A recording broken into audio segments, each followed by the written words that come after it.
السلام عليكم ورحمة الله وبركاته. إن الحمد لله نحمده ونستعينه ونستغفره ونعوذ بالله من شرور أنفسنا ومن سيئات أعمالنا. من يهده الله فهو المهتدي ومن يضلل فلن تجد له وليا مرشدا. وأشهد أن لا إله إلا الله وحده لا شريك له وأشهد أن محمدا عبده ورسوله.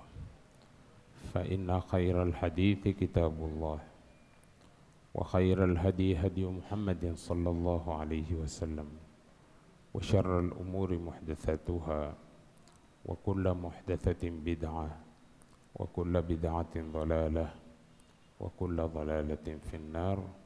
Ikhwata al-iman, baada ya kumhimidi Mwenyezi Mungu Subhanahu wa Ta'ala na kumtakia rehma Mtume Muhammad sallallahu alayhi wasallam, tuko kwenye siku ya 12 ya mwezi wetu mtukufu wa Ramadhani, mwezi wa 9 kwa takwimu ya Hijria 1447 sawa na tarehe 1 walillahi alhamd mwezi wa 3 2026 ngapi na 6 miladia, tukiwa kwenye aya ya kwanza katika suratul Hujurat ambao sura yenyewe imeanza kwa ile silsila tuliyoianzia ya miito ya Mwenyezi Mungu Rahmani kwa wenye imani, nidaatur Rahmani li ahli al-iman. Baada ya vikao tulivyojaliwa kuzungumza aya ya 6 ya suratul Hujurat, ya ayyuhalladhina amanu in ja'akum fasiqun binaba'in fatabayyanu, tukaona ya kuona na tumeacha mengi kushinda yale tuliyoyaelezea. Aya pili tutakaoitafsiri iliyoanza kwa mwito wa Rahmani kwa wenye imani ni hii aya ya kwanza katika suratul Hujurat, ambao tuliyotafsiri ni aya ya 6 katika suratul Hujurat. Sasa tumerudi aya ya kwanza katika suratul Hujurat. Mungu asemaje? Ya ayyuhalladhina amanu, enyi mlioamini. Tayari huu ni mwito wa Rahmani kwa wenye imani, enyi mlioamini.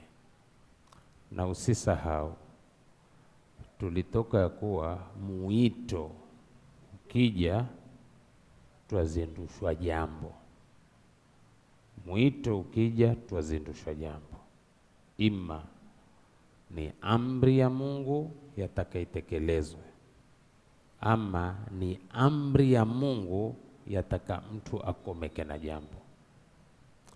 Imma amrun litalabil amri wa imma amrun litalabit tarki. Ima ni amri ya Mungu ya kumtaka mtu afanye, ama ni amri ya Mungu ya kumtaka mtu aache. Ya ayyuhalladhina amanu, enyi mlioamini. La tuqaddimu baina yaday Allahi wa rasuli, musitangulize lolote, musitangulize lolote mbele ya Mungu na mtume. Usitangulize lolote mbele ya amri ya Mungu na mtume. Usifanye lolote mbele ya amri ya Mungu na mtume. Usitangulize neno la mtu mbele ya neno la Mungu. Usitangulize neno la mtu mbele ya neno la Mtume Muhammad sallallahu alaihi wasallam. Usitangulie kufanya jambo lolote kabla ya kutangulia Mtume kufanya hilo jambo, wala usitangulize mawazo mbele ya dalili ya Qur'ani na hadithi, wala usizitangulize hawa za nafsi mbele ya amri ya Mungu na Mtume. Ya ayyuhalladhina amanu, enyi mlioamini, la tuqaddimu baina yaday Allahi wa rasuli, musitangulize lolote mbele ya amri ya Mungu na Mtume. Wattaqullaha, kisha ncheni Mungu. Ona, kisha amefuatisha wattaqullah, hiyo ya kuwa mwatakiwa musitangulize mbele ya neno la Mungu na Mtume, kisha Mwenyezi Mungu wattaqullah, na mumche Mungu. Ina maana mumche Mungu kwenye hilo, mumche Mungu kwenye hilo la kuliata la Mungu kwanza na kuliata la Mtume kwanza, ukatanguliza la mtu au ukatanguliza fikra yako au ukatanguliza hawa yako, ama ukamtanguliza shekhe wako kwa maneno yako mbele ya neno la Mungu na Mtume, ama ukatanguliza fikra za nkao wako mbele ya nakala za Mungu, ama ukaitunguliza akili mbele ya dalili. Kwa hivyo munada huu, mwito huu aliyouita Mwenyezi Mungu katika moja ya Suratul Hujurat, anatoa oda ya kukataza kwa maana musitangulize.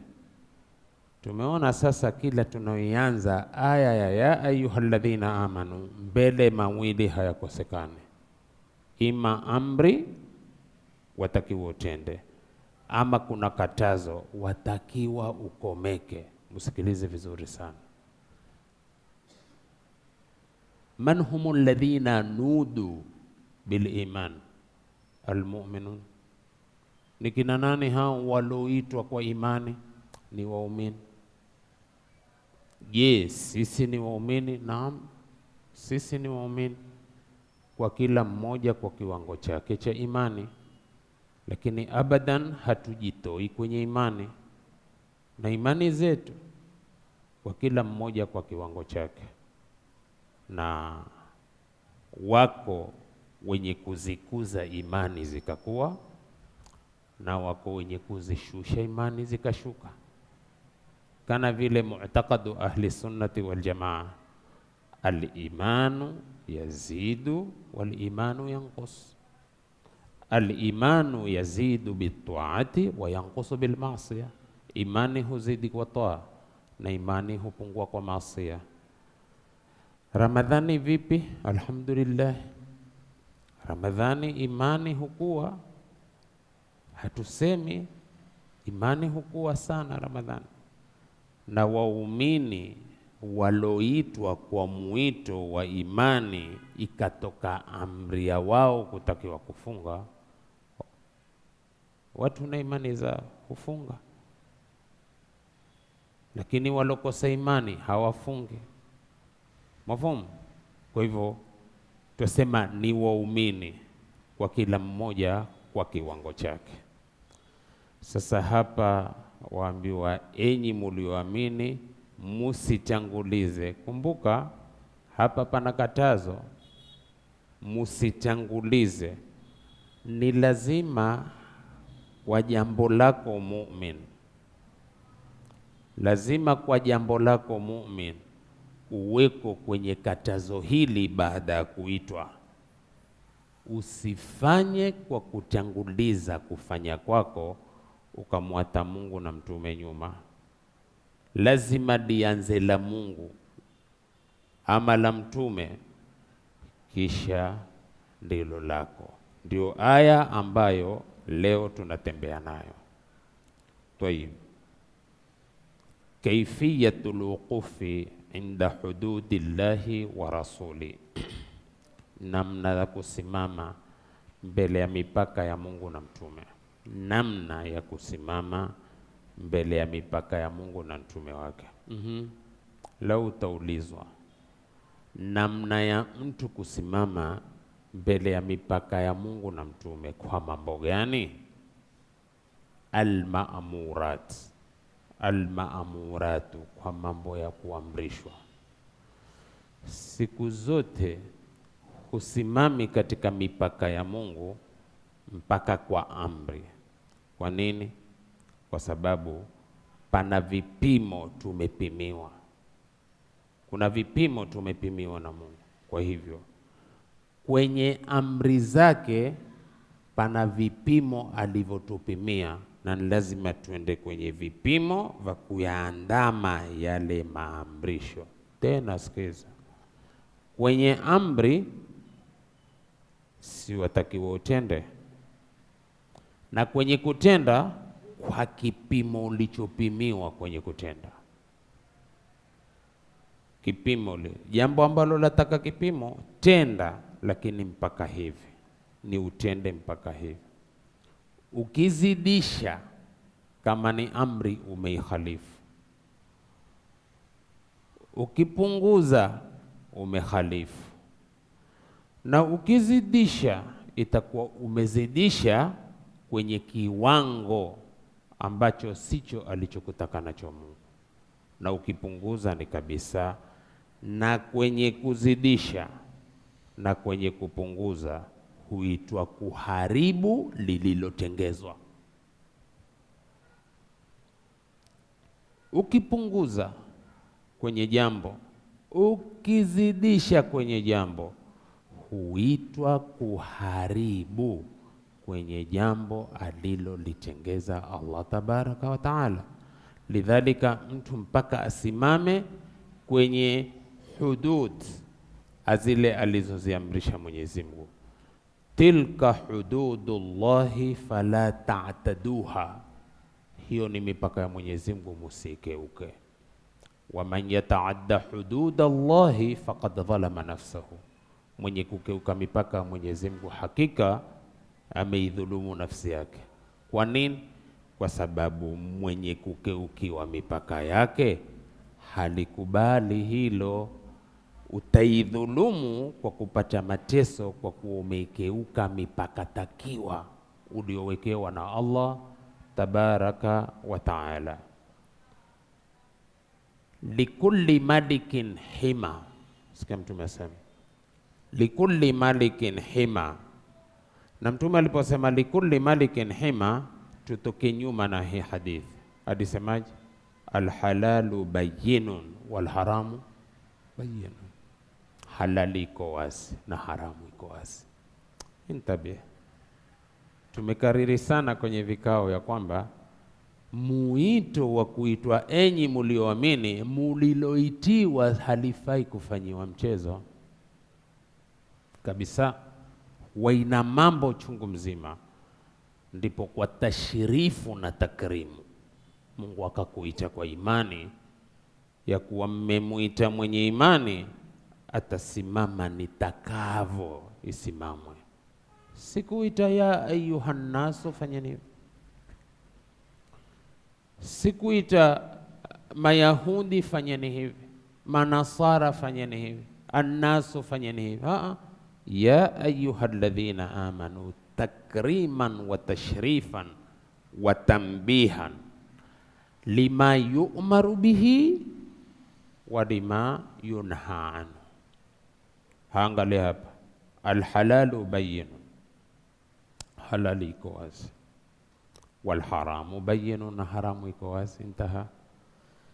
Ilikoma hivi tu kusema alhalalu bayyinun wal haramu bayyinun, bas tukachwa hivi hivi? Hapana. Alhalalu bayyinun wal halalu ma ahallahu Allah, wal haramu bayyinun wal haramu ma harramahu Allah. Halali iko wazi na halali ni aliyoihalalisha Mungu, na haramu iko wazi, haramu ni aliyoharamisha Mungu. Kwa hivyo pia la halali kuwa wazi na haramu kuwa wazi, pia mumebainishiwa uwazi wake. Kwa hivyo la haqqa li ahadin an yuhallila au yuharrima, hana haki yoyote kuhalalisha ama kuharamisha. Ukihalalisha, ukiharamisha, umechanguliza lako mbele ya Allah tabaraka wa taala. Mafhum? Kisha angalia, wa bainahuma umurun mushtabihat, kati ya halali na haramu pana mambo ya shaka shaka hivi, shubha, mambo ya shubha. La ya'lamuhunna kathirun minan nas, wengi wa watu hawajui. Lakini angalia mizani, faman ittaka shubuhati, yule mwenye kujikinga na kujitenga na mambo ya shubha. Manake la shaka halitakiwi kwa mu'min kulifanya. Mu'min hufanya lisilokuwa na shaka, na jambo likiwa na shaka ata da' ma yaribu, bada da' ma yuribu ila ma la yuribu, hata lenye kukutia shaka shika lisilokuwa na shaka. Na shaka siku zote haiondoshwi kwa shaka, shaka huondoshwa kwa yaqini. Sasa mambo ya shubha yaache, maana ukiata ya shubha umechakasika na mengi, kwa mujibu ya bayana na tafsil na uwazi uliowekwa na Mtume sallallahu alaihi wasallam. Faman ittaqa shubuhati, mwenye kujiepusha na mambo ya shaka, faqad istabra lidinihi wa irdhihi, mtu huyo amechakasika na dini yake hata na heshima yake. Waman wakaa fi shubuhati, na mwenye kuingia katika mambo ya shaka, wakaa fil haram, ataingia katika mambo haram. Maadamu mambo ni ya shaka, huna yakini, kwa sababu maana huna yakini kwenye hayo mambo, epukana na lile la shaka. Faman ittaqa shubuhati faqad istabra lidinihi wa irdihi. Waman wakaa fi shubuhati, na mwenye kuingia katika mambo ya shubha, wakaa fil harami, ataingia kwenye haramu. Waman wakaa fi shubuhati wakaa fil haram. Angalia bayana ya Mtume jamanini, ndipo ukaona wale waloamua kufanya maamuzi wataka kuiandama sunna ya Mtume sallallahu alaihi wasallam wakawa wako imara sana. Kwa nini? Kwa sababu bayana ya Mtume kwenye jambo haitaki bayana ya mtu. Mtume akibainisha jambo ni bayanan kafian shafia, ni bayana ya kutosha tena yenye kupoza. Angalia hapa, faman ittaka shubuhati faqad istabra lidinihi wa irdhihi. Kisha akasema waman wakaa fi shubuhati, na mwenye kuingia katika mambo ya shubha, wakaa fil harami, ataingia kwenye haramu. Hakuacha hivyo hivyo, akapiga na mfano tu, ili ukiingia kwenye haramu umeingia kwa kutaka, si kuingia kwa bahati mbaya. Baada ya haya yote ukafanya dile lililotahadharishwa na lililobainisha, waman wakaa fi shubuhati wakaa fil haram karra'i, nkana mfano wa mchunga mbuzi, mchunga ng'ombe, mchunga ngamia, kondoo, ni mchunga. Karra'i ni kana mfano wa mchunga. Yar'a haula alhima, ambaye anachunga wanyama wake ama mifugo yake pambizoni mwa mipaka ya mashamba ya watu. Yani Mtume angalia kafikia hadi hiyo kubainisha mchunga anayechunga wa mifugo yake pambizoni mwa mashamba ya watu.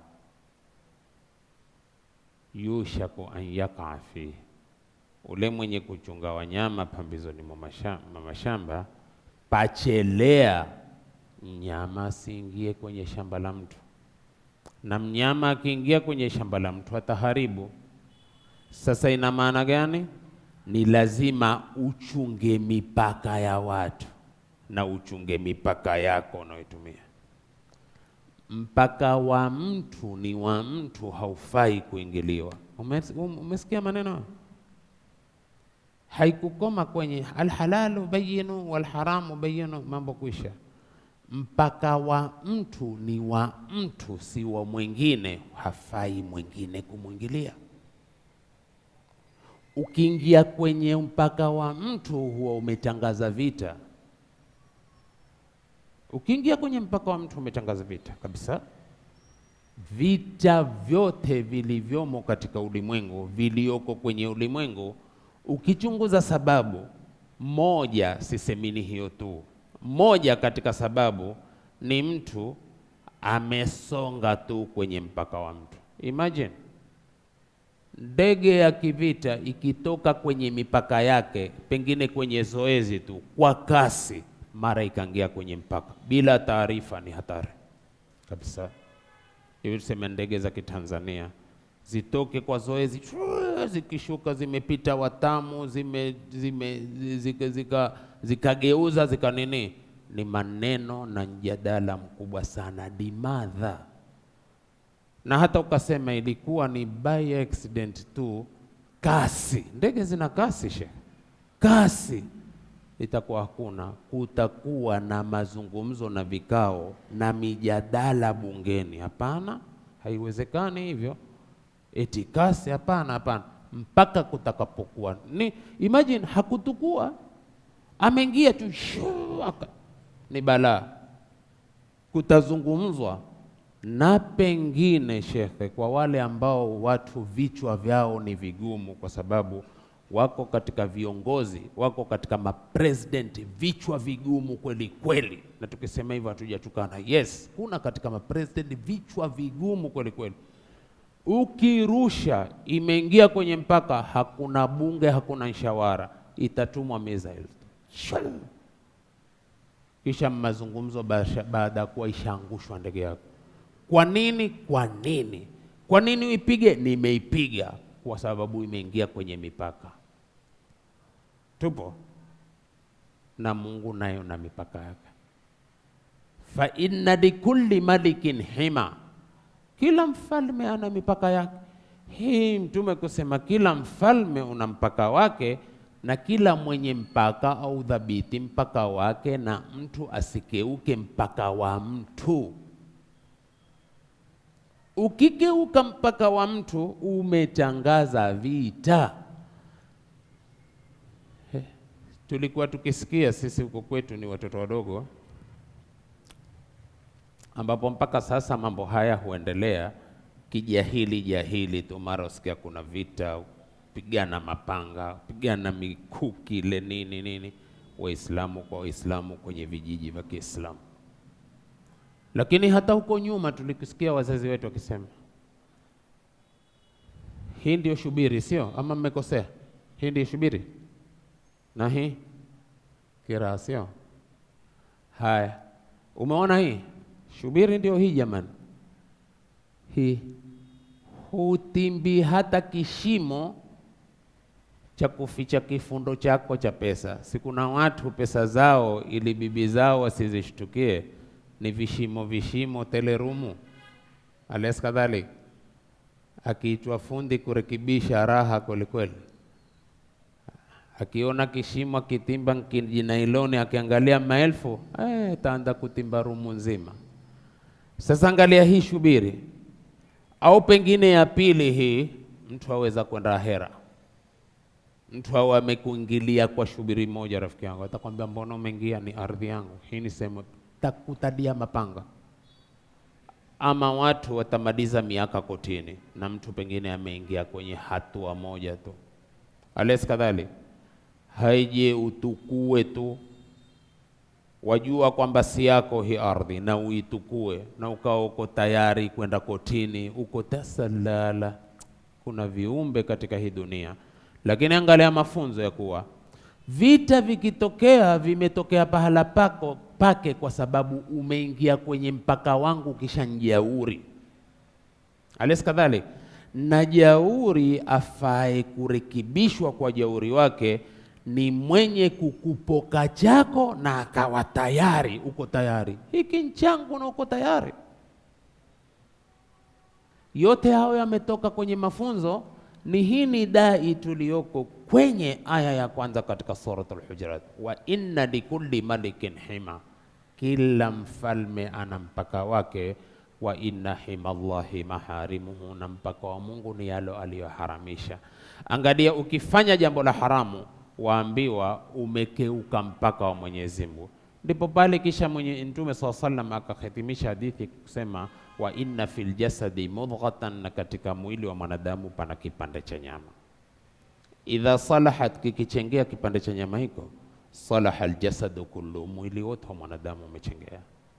Wa idha fasadat, na kipande cha nyama hicho kikiharibika, fasada aljasadu kullu, mwili wote wa mwanadamu umeharibika.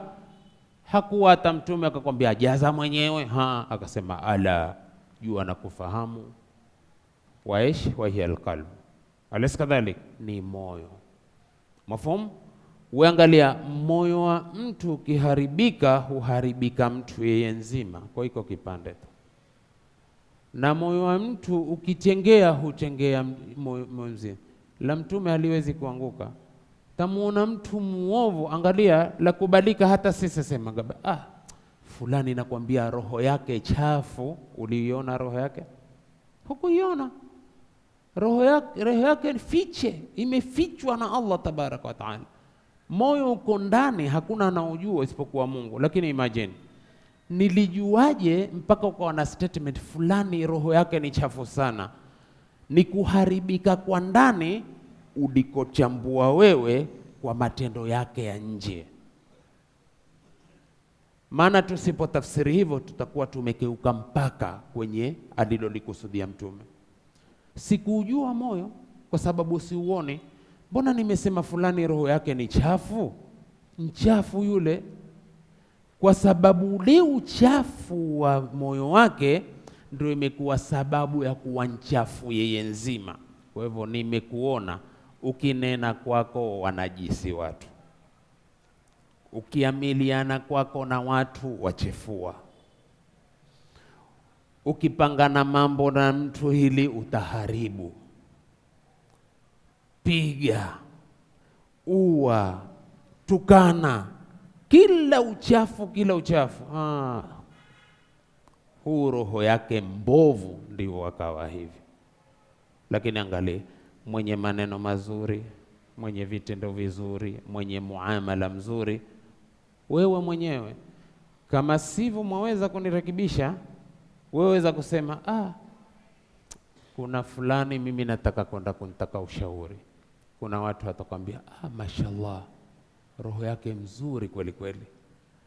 Alijuaje kwe roho yake mzuri? Alishika uzuri wa roho yake na uko ndani, na roho huijui kwa sababu maneno yake mazuri, kwa sababu wa vitendo vyake vizuri, kwa sababu ahadi zake havundi ahadi. Anacho cha kukupa atakupa na shindikizo ya maneno mazuri uondoke kwa raha. Hana cha kukupa, atakupa maneno mazuri uone kama nilipewa, na kesho pengine nije unipe hizo nasaha tu. Na huu bwana ulimwambia roho yake nzuri, kumbe yeye uko katika jitihada za kumfuata mwalimu wa Uislamu, almuallimul awwal Muhammadul Mustafa alayhi salatu wa tamu taslim, alladhi qala fi hadithihi wa fil kalimi tayyib alkalimatu tayyibatu sadaqa, kilma kizuri ni sadaka. Huyu ameshika hivi, hana joto, umemuomba, hana cha kukupa, hata hana wasiwasi. Ajua tu hapa mwalimu wa Uislamu amenambia nimpe maneno mazuri. Sasa kila mtu akitajwa fulani akamwambia roho yake mzuri sana, na njoo siku ya kufa uangalie sikitiko la watu kwake. Kila mmoja roho yake mzuri sana. Hamujawahi kuona, sisemi kuwa hamujaona huja akafa Muislamu nchaani na roho yake ikawa roho hizo za kusifiwa na watu, wakajaa Wakristo katika mazishi. Wakristo wakajaa katika mazishi na wakawahulia. Naweza kukupa mfano. Mmoja kati ya watoto wetu, mimi ananiita ammi tu, aitwa Abdul Malik Muhammad Siz, Mwenyezi Mungu amrehemu, yule ambaye alikuwa ufanya ruqya Malindi, na Mwenyezi Mungu akampa kabuli kweli kweli, kwa sababu hakufanya ruqya kusomea watu Qur'ani kwa tamaa maskini, bali ilikuwa pengine mtu huenda akakaana kwake wiki, lakini akamsomea na Mungu akampa kabuli. Billahi, wakuu katika jeshi letu walikuja kuhudhuria mazishi na wakawa wanasikitika kweli kweli. Wasiokuwa Waislamu katika watu wa kanisa, kina mama na kina baba, walijazana kwenye mazishi na wanalia kulia wahusika, wallahi kulia na wanazungumza, ameondoka mwanadamu kweli kweli, maskini roho yake ilikuwa nzuri kweli kweli. Ilikuwaje roho yake ilikuwa mzuri na hatukuiona? Matendo yake mazuri, maneno yake mazuri, muamala wake mzuri, ambao haya kwa wingi yamekosekana kwa wengi. Ndio ikawa mujtamai wetu, society yetu imechefuka kwa uovu, kwa sababu wa uovu wa watu kulingamana na roho zao. Hakui pahala na watu wenye roho nzuri pahala pakaharibika abadan. Itakuwa la mtume kuanguka na la mtume halianguke. Mumepata sasa hii picture. Sasa mtu mwenye kusifiwa roho yake mzuri, tumemuawili na tukampa tafsiri na tukakinai kwa tusichokiona. Safi jemeni. Mungu huonekana? Hakuna anayemuona Mungu. Tutamuona Mungu siku za huko tutakapofufuliwa, atakayejaliwa kumuona Mwenyezi Mungu. Lakini angalia, kutomuona Mungu ni kwa kuwa Mungu hayuko. Kutomuona Mungu si lazima kwamba kwa Mungu hayuko, uko na hatumuona. Kama ambavyo wewe huioni akili yako na huna kisha. Maana ikiwa ulazima wa kuweko kwa jambo mpaka jambo ulione, basi tungeliona akili zetu ili tuamini akili tunazo. Sasa ukilazimisha mpaka nione huioni, basi una kisha kivivu kikwetu, kisha kilichoiva, wazimu uloiva. Lakini la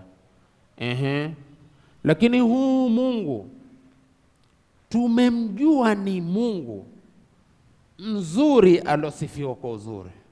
Angalia mtume sema inna Allaha jamilun yuhibbul jamal, apenda uzuri. Mungu ni nzuri, apenda uzuri, na hatujamuona Mungu. Tutamuona Mungu siku hiyo. Lakini angalia, twampenda Mungu na twaamini uzuri wake, kwa sababu sote twafanyiwa mazuri na Mwenyezi Mungu, tukaamini kabisa kiimani ya kuweko kwake, mbali ya kuwa hatumuoni. Umeipata hiyo picture? Kwa hivyo Mungu ni mzuri. Hata wengine wasiokuwa sisi huja kukwambia Mungu daima ni mzuri. Sasa akiniambia mimi we muombe Mungu, Mungu daima ni mzuri, ni watenda mazuri. Mimi kwangu kwa itikadi yangu namkusudia Mungu ni mzuri daima, afanya mazuri. Mungu wa mbinguni mzuri. Wasikusudii ni Mungu mzuri apenda mazuri ni Jesus ambaye uko mbinguni. Kuweko mbinguni kwa Isa si alama ya kuwa yeye Mungu kwa kuwa uko mbinguni. Hatuwataki yote hayo, lakini najaribu kufanya ufafanuzi kwa kina ya kuwa roho ya mtu huwezi kuitangaza. Roho yake nzuri hujaiona. La ilaha illallah. Ulichokiona nini? Ni uliona maneno yake mazuri, uliona vitendo vyake vizuri, ukaona muamala wake mzuri. Kumbe yeye kwa sifa hizi anazosifiwa na watu ameandama muito wa Mungu. Hii miito tunaoitafsiri katika kila aya iliyoanza kwa ya ayyuhalladhina amanu, kumbe uzuri wake ameutukua kwenye alipoitwa kwa takiwa kutenda akawa hutenda akazidisha uzuri, alipoitwa patakiwa kuacha akaacha akazidi uzuri. Iqra qawla Allahi ta'ala ya ayyuhalladhina amanu taqullaha, huo pia si mwito wa Mungu. Ya ayyuhalladhina amanu taqullaha wa qulu qawlan sadida, enyi mulioamini mcheni Mungu kisha semeni maneno mazuri. Natija ya mtu kuitikia mwito wa Mungu wa kutakiwa kunena maneno mazuri na akasimama kunena maneno mazuri, yuslih lakum a'malakum, Mungu atawachengezea mambo yenu. Ndio utamuona mtu kwa uzuri wake mambo yake yamechengea na hana utajiri. Wa yaghfir lakum dhunubakum, na atawasamehe dhambi zenu. Utamuona mtu mzuri hakurubii kwenye maasiya, kumbe achungilia hapo. Waman yuti'i llaha wa rasulahu faqad faza fawzan adhima, na mwenye kumtii Mungu na mtume wake hakika, qad litahqiq, faqad faza, hakika amefuzu, kufuzu kuliko kukubwa. Kwa hivyo venye roho nzuri tunavo duniani na roho zao hatuzioni tukazielewa kwa matendo yao mazuri, na uvundo wako duniani venye roho chafu na hatuzioni kwa sababu ya uchafu wa maneno yao na uchafu wa vitendo vyao. Kwa hivyo tutazame kaifiyatul uqufi inda hududillahi wa rasuli, namna kusimama mbele ya mipaka ya Mungu na mtume. Kusimama mbele ya mipaka ya Mungu na mtume ni al-ma'murat, ni mtu kujikita katika maamrisho safi. Moja, al-imtithalu wal-ittiba'u. Al-imtithalu wal-ittiba'u ni kalimatani mutaradifatani fil maana, ni vilma viwili vyenye kuwafikiana kimaana. Al-imtithalu ni kufuata maamrisho, wal-ittiba'u ni kufuata maamrisho, zote vilma sawa. Sasa sema namna ya kusimama mbele ya mipaka ya Mungu. Intabih, al-imtithalu wal-ittiba'. Moja, taqdimu kalami llahi, kutanguliza maneno ya Mwenyezi Mungu. Usijaribu kutanguliza neno la mtu mbele ya neno la Mungu kabisa kabisa. Mbona sisi katika madarasa yetu mara usema qala al-imamu Shafi'i, qala al-imamu Ahmad ibn Hanbal, qala al-imamu Abi Hanifa? Mbona twasema hivyo? Hatusemi hivyo kwa kuwachanguliza hata wao kwenye tangulizi ya vitabu vyao katika madhahabi yao walichangaza wazi ya kuwa hawakujichanguliza kwa fikra ya madhahabi kabla ya Mungu. Walifanya jitihada katika ufafanuzi wa neno la Mungu, imma walipata na imma walikosa. Na kwenye bahthi yangu hii niliyoifanya darasa la leo la aya ya kwanza katika suratul Hujurat, nitawapa nubdha ya maneno yao ya kuwa hawakujitanguliza mbele ya Mungu na mtume, walimtanguliza Mungu na mtume kwanza kisha wao. Lakini nitawatafsiria. Moja, taqdimu kalamillah, kwanza kutanguliza maneno ya Mungu, wa kalami rasulihi, na kutanguliza maneno ya mtume wake, ala kulli qaulin, kwa kila neno, kila neno, wattibai sunnatihi, na kuifuata sunna yake. Hilo la kwanza. La pili, kusimama katika mipaka ya Mungu, at-taaddubu wat-tawqiru, kuwa na adabu na heshima. Hii dini yataka adabu, na hii dini yataka mtu awe na heshima nayo. Usiwe ni mtu wa dini kisha ukawa huna adabu na dini. Usiwe ni mtu wa dini kisha ukawa huna heshima na dini. Na moja katika kutokuwa na adabu na dini, na wewe mwanadini, ni kuizima rosta ukivua viatu pale wataka kuingia msikitini. Kuna adabu na dini wewe. Au vipi hapo? Tunapiga ile mifano ambao ni hasa itatuingia tunaoishi nayo. Huna adabu na dini, waja kuswali wewe waizima rosta pale, kisha watu unafunga swafu hapa na uvundo wa harufu wa sigara. Lakini maskini mkweli hawa mwenye imani walopuza oda ya Mungu baada ya kuwaita. Leo cha halali waambiwa usikurubie kwenye nyumba ya Mungu na umechafuna cha halali. Kichunguni haramu ni halali vongwana. Kichungu maji na kichungu saumu si vitu halali hivyo, lakini waambia usikurubie msikiti wa Mungu ikiwa umekula vitunguu vyako na umekula vitunguu saumu yako.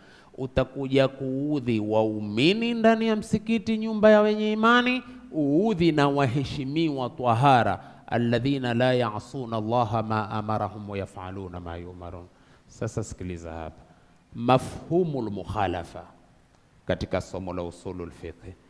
Ufahamu wa kinyume ni hivi: ikiwa cha halali ukikila wakatazwa usikurubie msikiti, cha haramu ukikitumiwa itakuwa kukataza kwake mara ngapi? Na hakuna uvundo unaonuka kwa kukanavi kama rosta. Hata kama zilikuwa zimehalalishwa, hata nimepiga mfano, kama zingekuwa zimehalalishwa sigara zote, si hata mimi khatibu wenu ningekuwa kivuta mafegi, lakini haki ya Mungu nisingevuta rosta. Watu wa rosta maskini hawana bahati. Mafhumu? Kwanza haina ustaarabu hata katika kuivuta mbali ya haramu. Maana wanaovuta maskara wengine anavuta tu kiustaarabu, anafanya haramu kwa ustaarabu. Ni haramu lakini anafanya kwa ustaarabu. Kwanza kuna kile kijifilcha chake, kisha ukivuta huivuti mpaka mwisho, kisha kwa ustaarabu utaitupa ili upate madhambi vizuri. Havana bahati wenye rosta. Rosta raha yake wenyewe wanaosema hatuioni raha, mpaka huwa kama hiki. Utamwona kana na yakhatumbaku hunchoma, hakitupi pengine mpaka kizime kwa mate yake. Hamuna bahati. Sawa sawa. Hai, ukija katika harufu, uvundo, mwenye rosta akiswali nawe wallahi utavunda swala. Manake hujalika tu kuivuke kuandia miguuni mpaka kwenye chake. Hai, sasa kuna na makuruhu ya kutia ile kwenda mia ile kwenye swala. Wallahi tavunda swala. Wallahi nakuapia kwa Mungu. Ati uwe kwa ubavuni mwako na nimesikia harufu ya rosta ya siruku nao. Tavunda swala, nrudi rivers kinyume mpache nafasi nyingine. Shika hili. Huyo haijui oda ya ayyuhalladhina amanu. Si tukirudi hapo tunafahamu vizuri. Kwa sababu kusema ya ayyuhalladhina amanu ni intibah. Naam, nakaa chonjo. Hiyo ya ayyuhalladhina amanu kuna nini? Unaisikiliza. Ni oda ya kufanya sawa, ni kuacha sawa. Sasa wewe waidhuru mwenyewe, na mtu kuidhuru mwenyewe si dini, si Uislamu. Uislamu na imani ni wala tulqu biaidikum ila tahluka, musijitie kwenye maangamivu kwa mikono yenu. Wala taqtulu anfusakum, musiziue nafsi zenu. Angalia, inna Allaha kana bikum rahima, Mungu kwenu ni rahimu na nyinyi jihurumieni.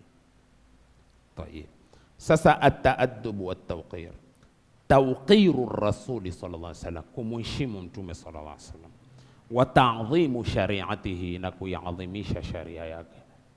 Mafhum? Tusitoe picture kwa wasiokuwa sisi kwa kunena huu ndio Uislamu na huu sio Uislamu. Na wako wengine huwa wakisema Uislamu ni dini ya kichawi. Hakuna lugha hiyo, hii ni lugha ya ukosefu wa adabu.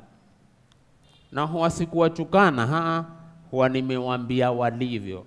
Sisi hatutakiwi kuwa watovu wa adabu na dini yetu, na yoyote lazima awe na adabu na dini yetu. Ndio ukaona mtu weza kupoteza maisha kwa kutukanwa mtume, kwa kuchefuliwa mtume. Kunchefua mtume ni uchefuzi wa dini. Tumeelewana? Hata mkora, imagine mkora wa kuvuta bangi, mkora ambaye ni mkora wa kimataifa. Hebu nenda siku moja kwenye maskani, lakini si Ramadhani. Ramadhani maskini wao pia tabia zao kana sahabatu Rasulillah. Mfano, kila mmoja na kanzu yake, kila mmoja mwenyewe na tasbihi yake, hamna shida yote. Lakini nakwambia ngojea wakati wa malantana sana. Wameregesha vitu pahala pako, wamefanya service zile engine wameanza sasa ile mambo yao. Wenda ukampate mtu amelewa kisawasawa au amevuta bangi kisawasawa, na uenda ukaambia wewe Muislamu gani wewe nenda umfanye Muislamu gani wewe, eti mnasema mna mtume gani? Mtume mrongo tu. Wallahi bangi zitachatuka na atakushughulikia ndivyo. Na ni mtu wa bangi. Kwa nini?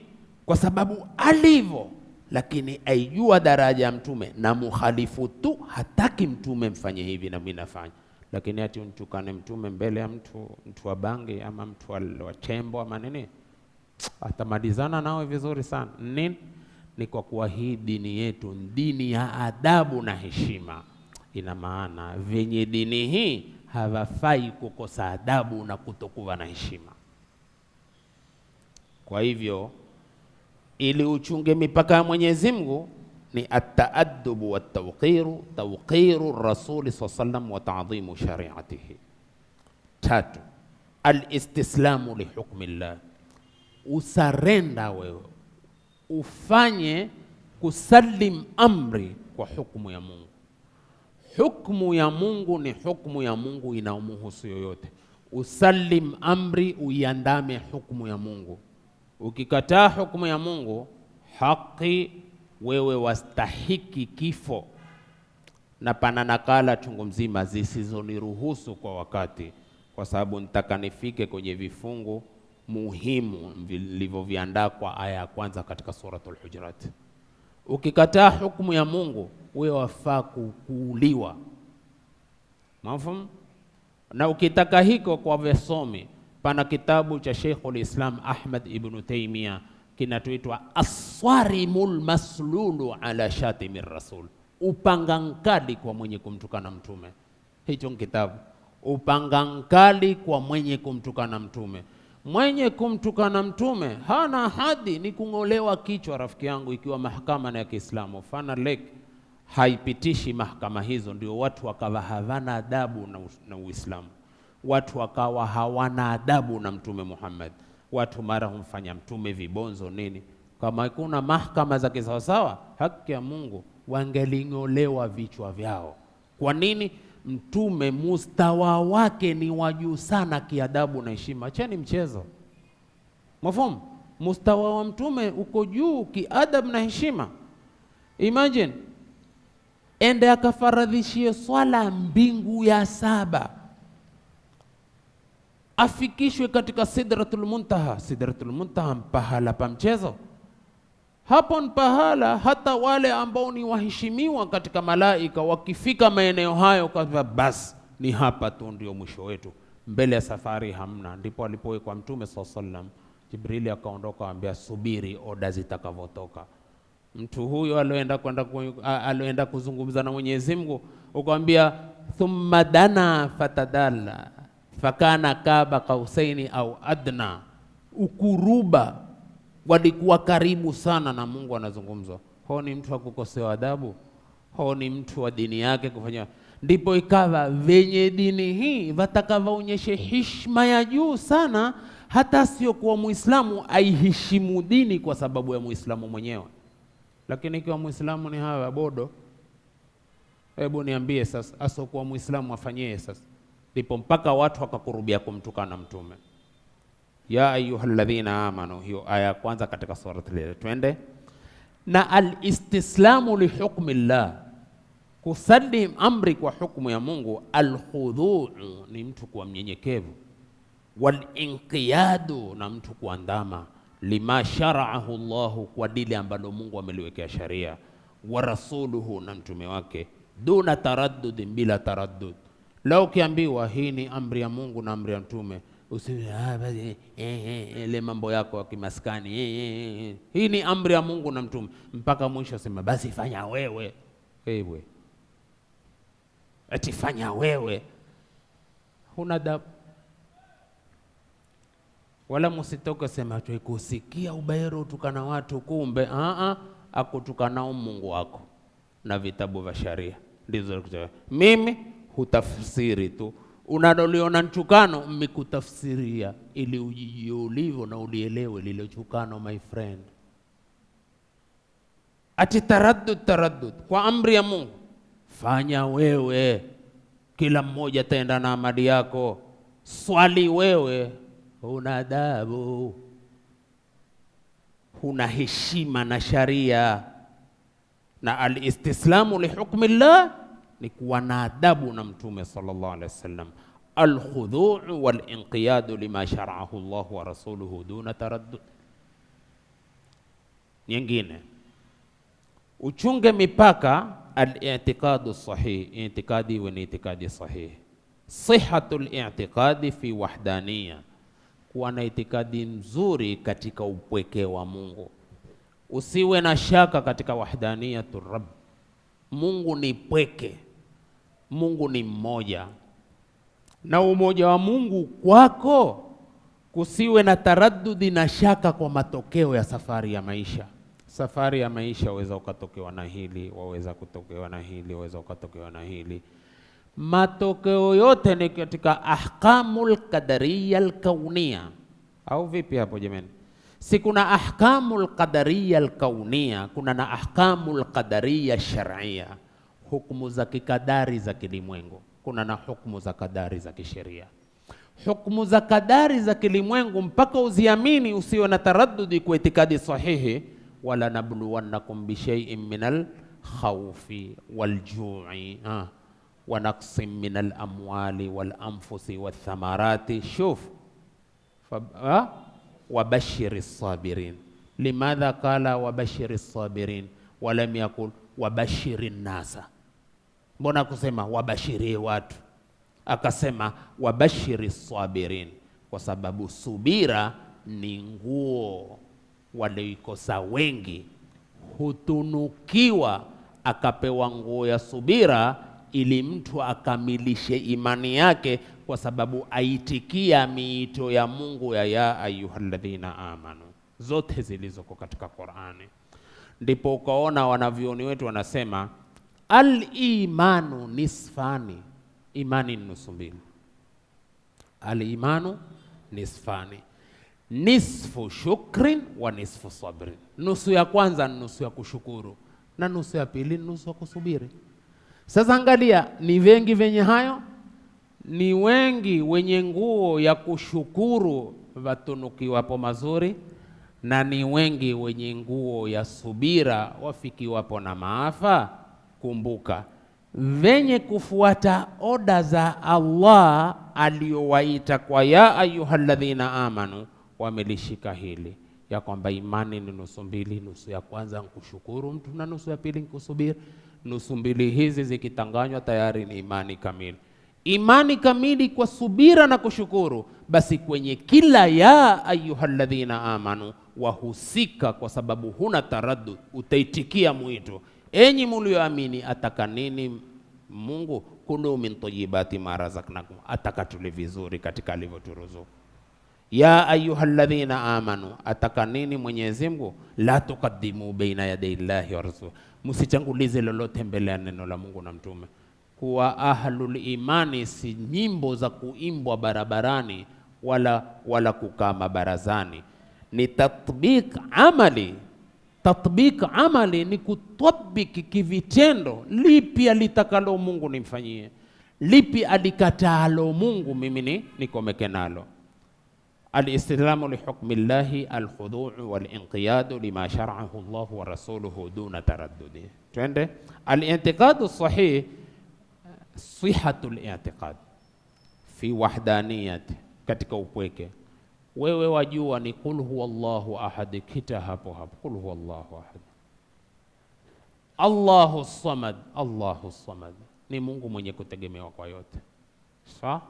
Mungu mwenye kutegemewa kwa yote. Kwa hiyo ukisema ni Mungu mwenye kutegemewa kwa yote, usintegemee yoyote kwa lolote kwa kutoa picha ya kuwa hili jambo limeshinda.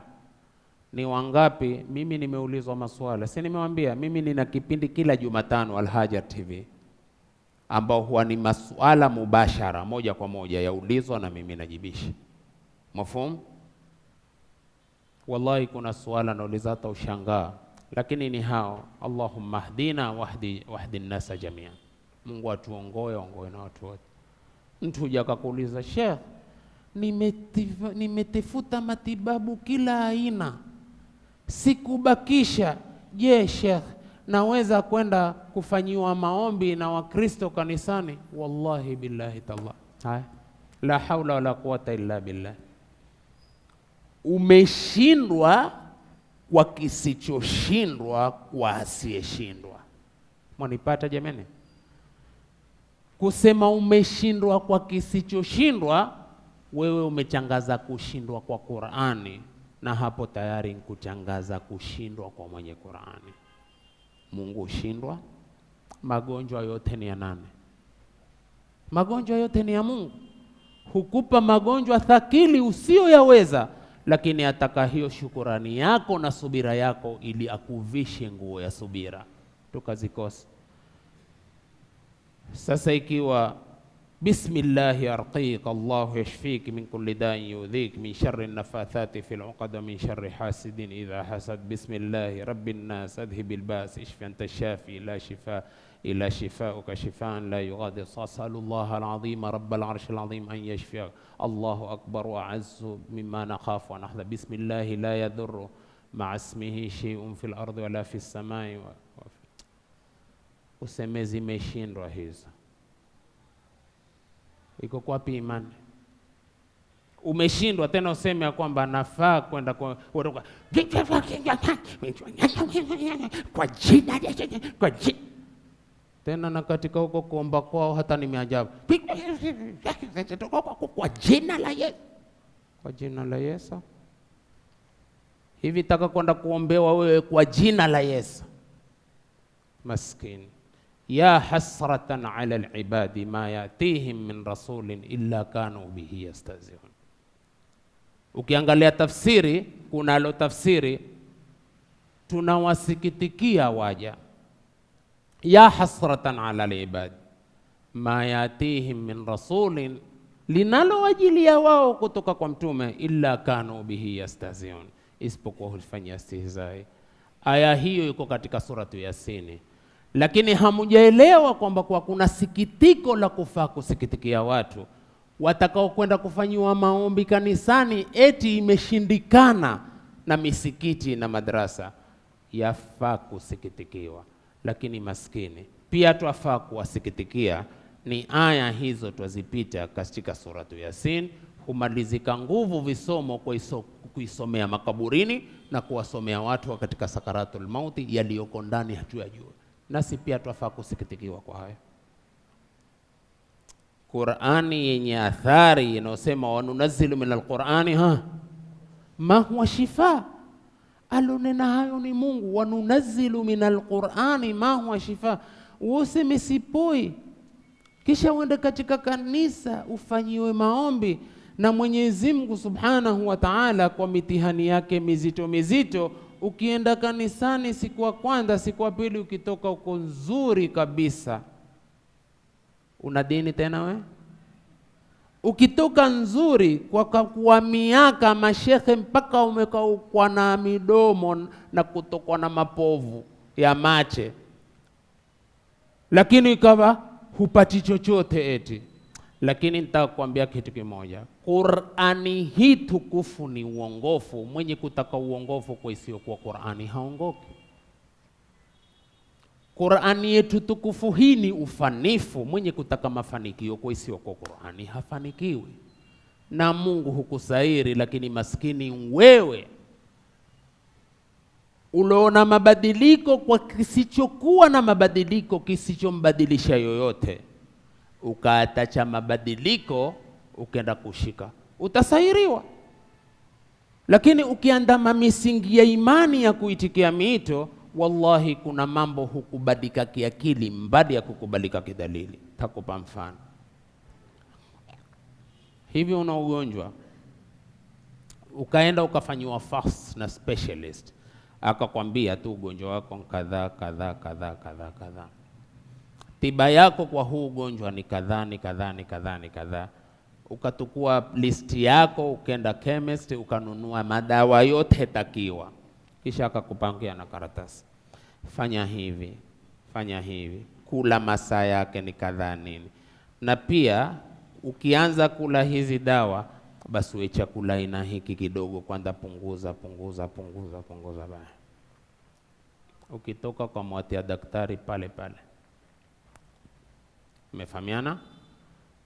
Hiki usile ndicho ukiponda, hili usifanye ndio fanya. Alesi kadhalik. Hebu niambie, utapoa? Utapona? Kwa sababu jamanini, hata katika dini yetu, katika fikihi ya Kiislamu, al-fiqh al-islami, pana mambo matatu. Pana shartun wa sababun wa mani'un.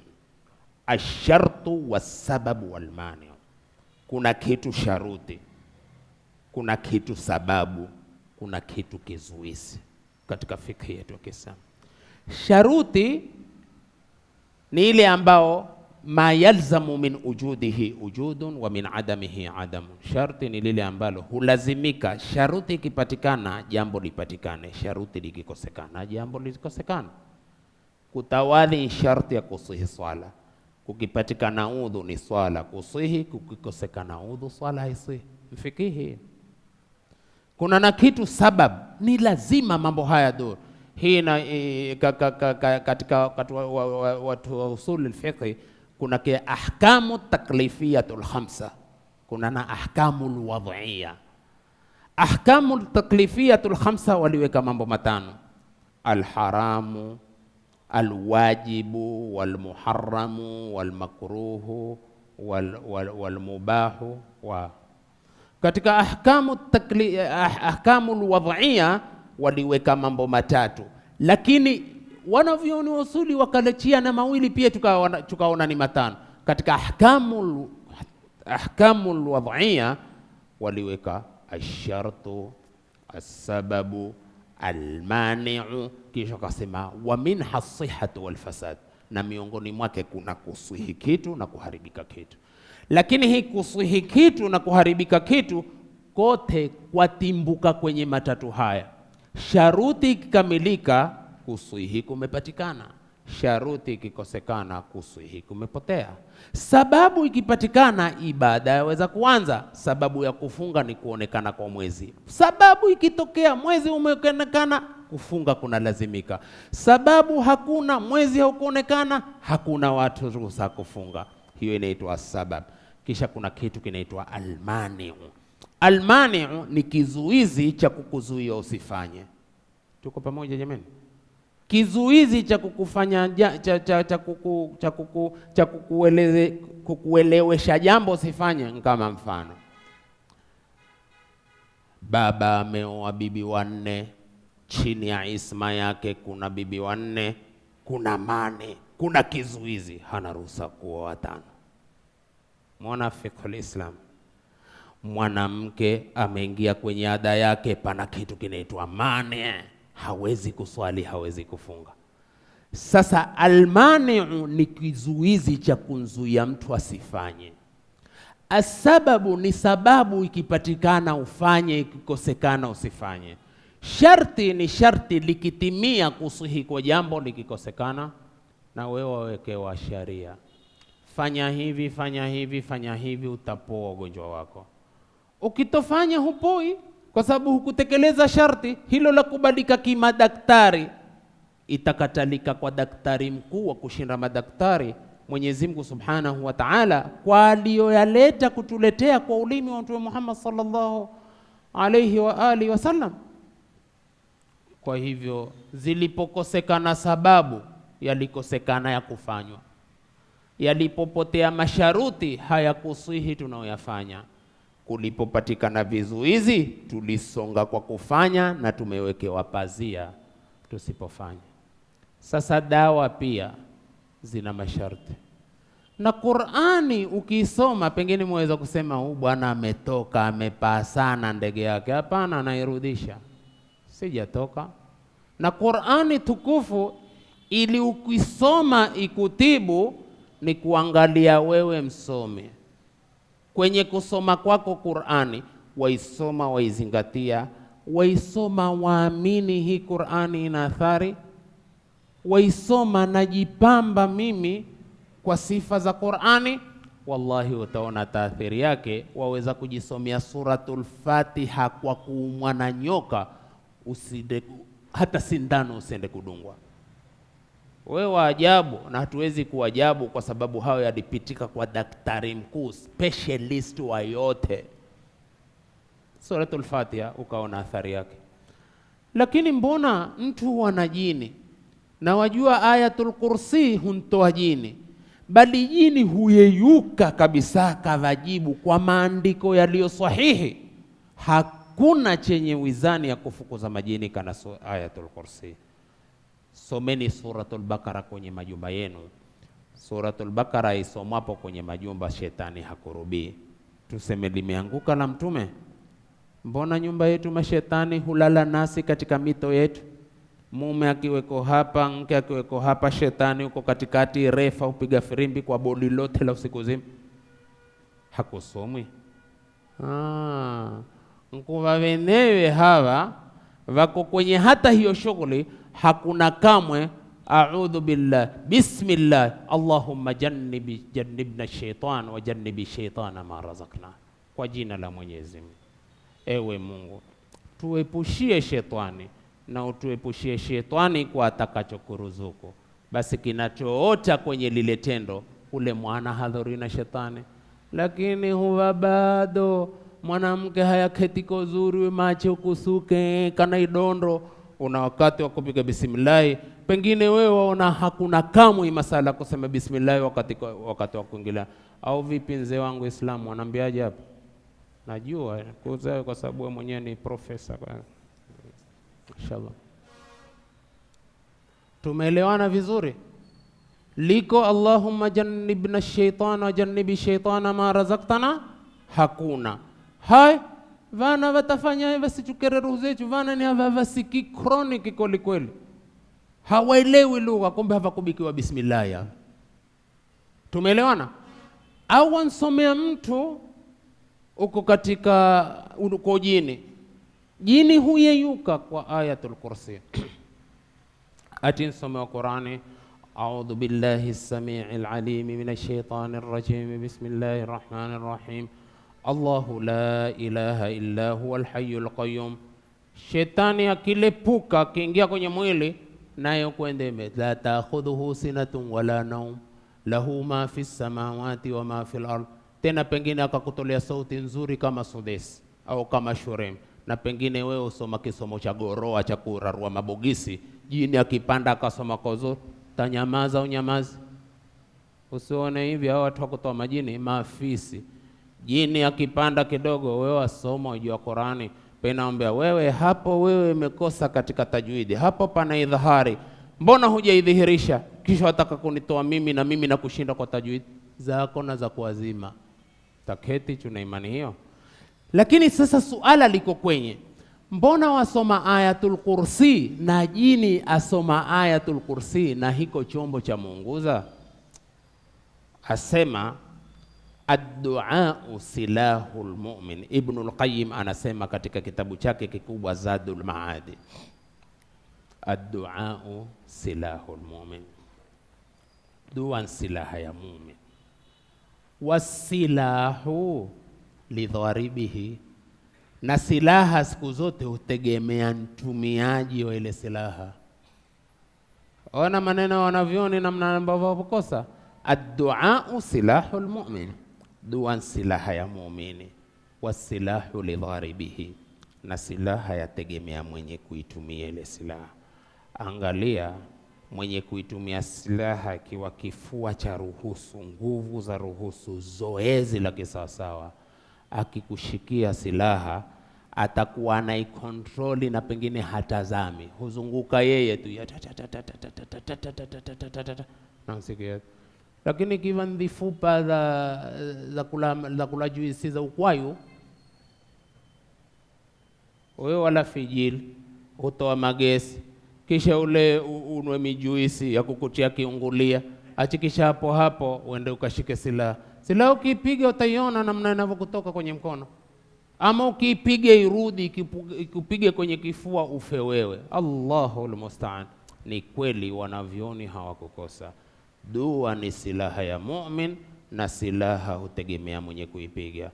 Wewe saa zote una dua, ukitoka a'udhu bikalimati llahi tammati min sharri ma khalaq. Ukiingia kuingia gari, subhanalladhi sakhkhara lana hadha wama kunna lahu muqrinin wa inna ila rabbina lamunqalibun. Ukiingia nyumbani, a'udhu bikalimati llahi tammati min sharri ma khalaq. Imeswik bismillahi walajna wa bismillahi kharajna wa ala allahi rabbina tawakkalna. Ukitaka kula, bismillahir rahmanir rahim. Wengine hata bismillahi hakuna, wakiziona chende ufanya kisha. Huu ni mfano wetu wa kufungua muadhini kidogo, maana tutafunga darasa hivi sasa, si ndio? Wakati pale tena bado dakika 2 kuadhiniwa, utaona macho ya wafungaji waumini mato ametoa sampuli nyingine, pigia huku akipigia huku akiangalia saka. Hata usiangalie saa, utasikia adhan. Haya sasa naambie, adhana ikadhiniwa, kuna dhahaba dhamau wa bitallati uruku wa thabata al-ajru insha Allah. Hakuna hivyo. Angalia, nasema huu ndio ukweli. Dalili ni moja, si tuapima udhahiri, tuapima udhahiri. Waislamu waheshimiwa, ni kipindi gani muhimu sana cha dua? Ni direct, ukiitoa inapasua mbingu, inaenda. Kwa nini? Wakati wa kufungua muadhini. Wakati wa kufungua muadhini, mimi natumia lugha kwetu, sitaki kuwata lugha wazee wangu wenyewe walikusema kufungua muadhini.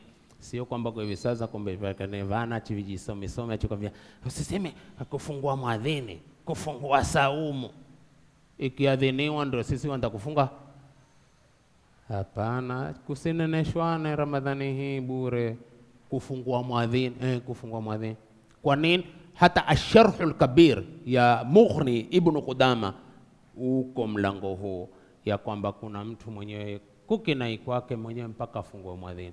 Kule kwetu huliona jua limekutwa, lakini wenyewe vile walivyozoea mpaka sika Allahu akbar wala. Sasa nataka nyinyi vijana ambao kidogo mwaifanya wasomi kushinda wasomi, mkiona watu wazima pengine hata hawajafungua, waambieni tu kwa taratibu, saa za ruhusu. Na kama huamini, angalia hivi sasa kutaadhiniwa, na akaona hivi sasa kutaadhiniwa.